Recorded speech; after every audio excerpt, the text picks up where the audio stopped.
All right, so you're experiencing these really terrible panic sensations, these palpitations, dizziness, nausea.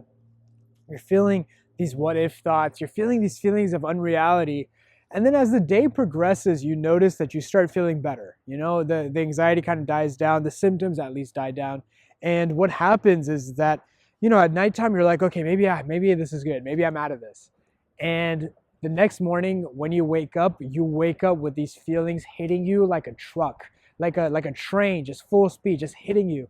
All your symptoms come back, and you're wondering, why does this keep happening?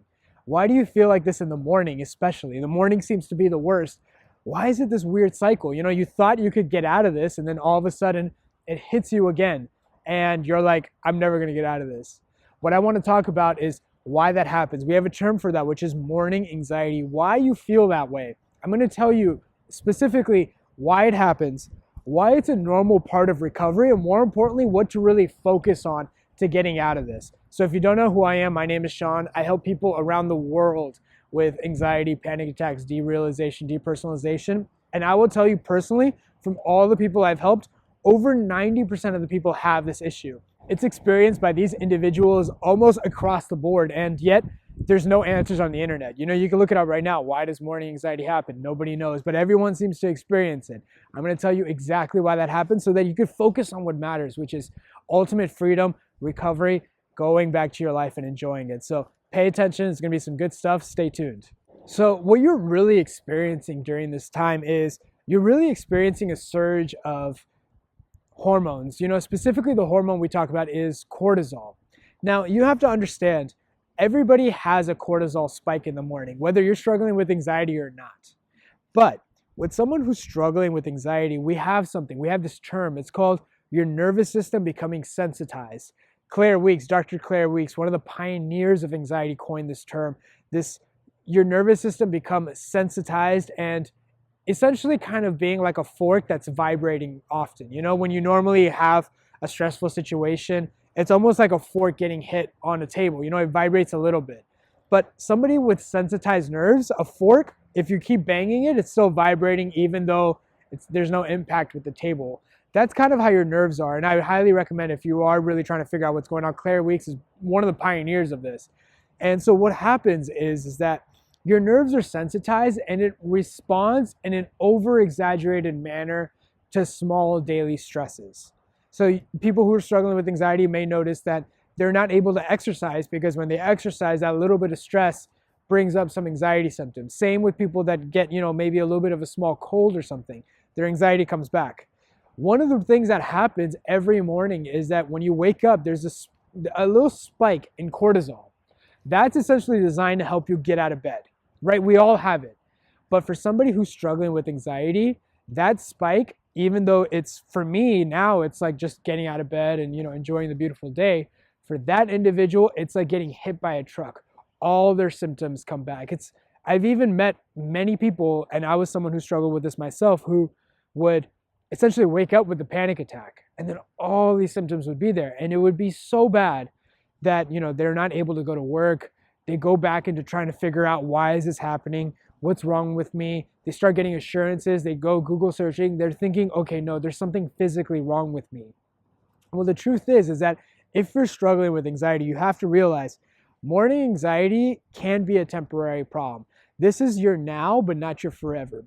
How do you focus on it? Well, if you really want to know how to get out of this, well, the first thing is shift your focus from the symptoms and focus on the root cause. And the root cause is the anxiety.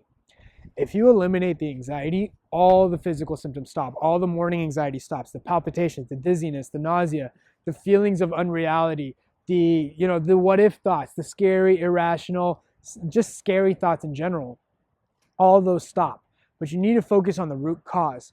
Now, if you want to know how to get to the root cause and essentially how to eliminate it, what I'll do is I'll put a link down below. The link down is pretty much access to my report. It's essentially a book. It's free.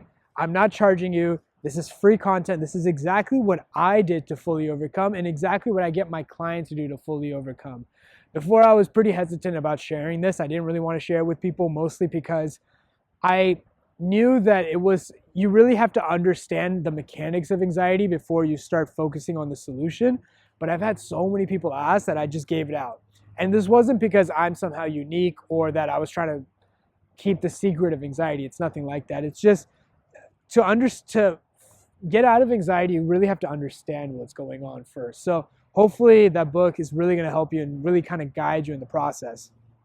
And the next thing I'm going to say is, once you understand how anxiety works, once you decide to focus on the anxiety, you have to understand that the morning anxiety is just going to be there, but it's temporary.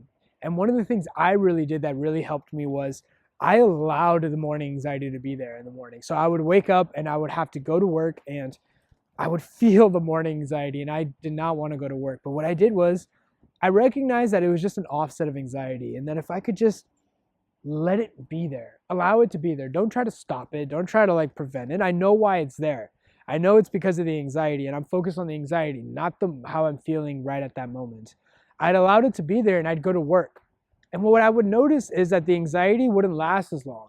So instead of feeling morning anxiety till 3 or 4 p.m., I noticed it got significantly better at 12 p.m. And then over time, it would be 10 a.m. Then it would be 9 a.m.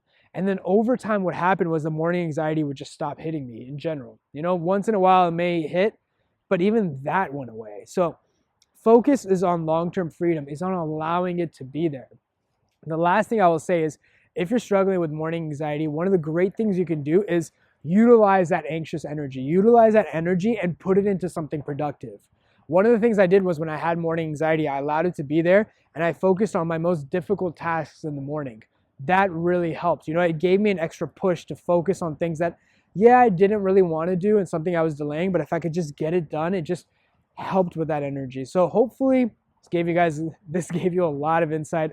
I know I kind of rambled a little bit, but hopefully this gets you started into recovering. If you really want to know more, I have a private Facebook group where I'm essentially putting exclusive content, even better than this, in this private Facebook group.